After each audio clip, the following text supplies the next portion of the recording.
Hey guys, I am so excited for today's video. I am not going to lie, I was procrastinating on working in my August reading journal because I wanted to paint one of these spreads and I was afraid to do it at the same time. But I managed to finish the spread and I'm loving it. Okay, let's not go ahead of ourselves, right? So, for the cover page, I chose this picture from Unsplash and I like how it is still summery but also leaning to autumn. Guys, I was tempted to make full-on dark and moody spreads in here, but since these are still August reads, I did my best to avoid that. And it was hard, guys, like it was so difficult. I can't wait to work on my September and October spreads. As you can probably tell, autumn is my favorite season. I do not trust my own handwriting and I can't be bothered to make it better, so I printed the titles out and then painstakingly cut them out. I could not find my colorful inks, so I tried to use a marker for these stems and it worked out nicely, thankfully. As usual, I will be placing my overall statistics here next to the book covers.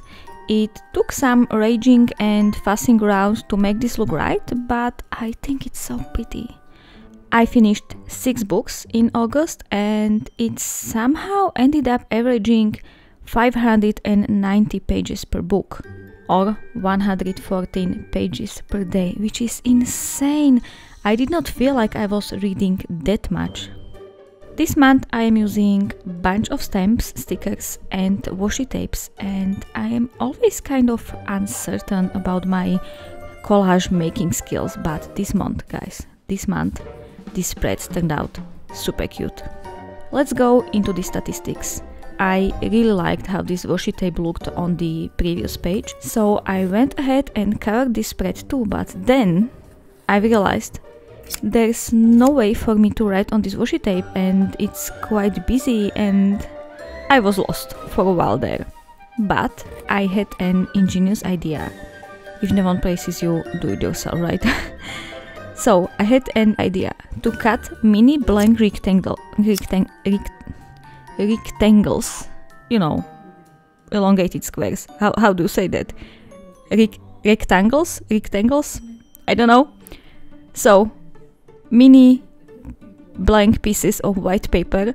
I did all the writing on those and glued them in. I also used colorful tabs for categories and I was afraid the writing might get smudged on these, but a light coat of hairspray made wonders. I make all my graphs in Canva and first I cut them roughly and arrange on the page and then cut them out precisely one by one while working on the page. This whole spread is quite busy with washi tape in the background, but I like it. It looks like these, you know, these detective boards. I just feel like I need to add red strings everywhere and it will be perfect. It was time consuming, like I really mean time consuming, but well worth it in my opinion. If you want to see these statistics in more detail, I will share all of them on my Instagram. Now it is time for the spread I was procrastinating on so hard. I have this beautiful watercolor paper in my reading journal and it took me 9 months, guys, to actually paint in it. Shame on me. Like, what was I doing? First of all, the color palette is wild. I have never thought these colors could look nice together, but I was proven wrong by the cover of The Girl Who Fell Beneath the Sea by XCO, and the illustration was done by Kuri Huang. And I love it so much. I was hoping I would like this book just so I could keep it on my bookshelf. Yes, really. And this was the best young adult book I've read this year so far. Well, I'm not sure if it was actually that good or I just had bad luck with my YA picks, but I had a good time. I only had to remind myself to switch off my critical and analytical brain because coming from adult books and especially Sanderson to this was a bit of an adjustment. I am used to look for clues in everything, and know that someone scowls at you, it does not mean in this book that they will betray you. It is a retelling of a Korean legend, the tale of Shim Jong. I'm sorry for the pronunciation. We follow Mina, who throws herself into the sea as a sacrifice to sea god instead of a girl her brother loves. And she finds herself in spirit realm where, assisted by a motley crew of demons, gods and lesser spirits, sets out to awaken the sleeping sea god and save her homeland and family from deadly storms. I like the characters and interactions, and the story was interesting enough to keep me reading. It was easy, light and enjoyable read, and I gave it 4.75 stars. Almost 5 stars, but there was something missing to bring it up to 5. Also guys, it was my first time painting dragon or sea god or whatever, and I love how it turned out. It does not at all represent the actual creature from the book. I have already forgotten how it looks, but let's be real, I rarely remember this stuff and everyone is just a blob in my head while reading. Next we have the Divine Oblivion and the Divine Union by Claire Archer. It is a fantasy romance series I got the e-arcs for, and I picked this up because it was advertised as fantasy, sci-fi and romance, and honestly I was hoping for less romance and more sci-fi, but it was basically fantasy romance with one spaceship trip. One. The story starts with our main character being kidnapped from her home to a galaxy far away from Earth while being told she is a vital part of a long foretold prophecy. I was intrigued by the world. There are lots of secrets to be uncovered and a curse that steals the energy life force from people, and it is mysterious and atmospheric, but I still would welcome more details about the world and the history and basically everything. One thing that extremely annoyed me is that characters never got back to conveniently interrupted conversations about clearly important stuff. Never.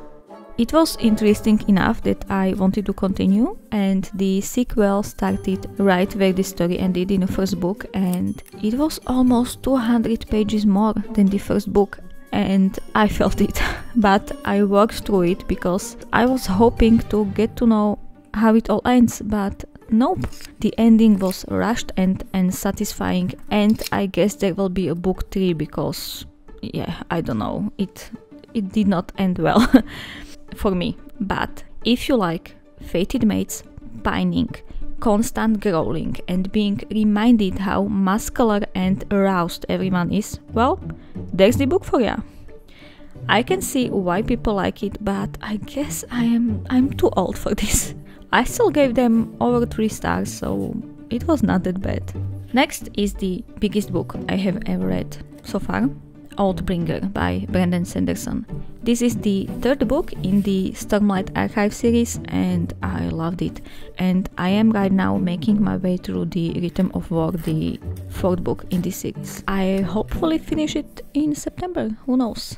There was so much happening in Oathbringer, the reread is inevitable, and I definitely felt the length of this book, but it somehow made me almost constantly engaged and interested.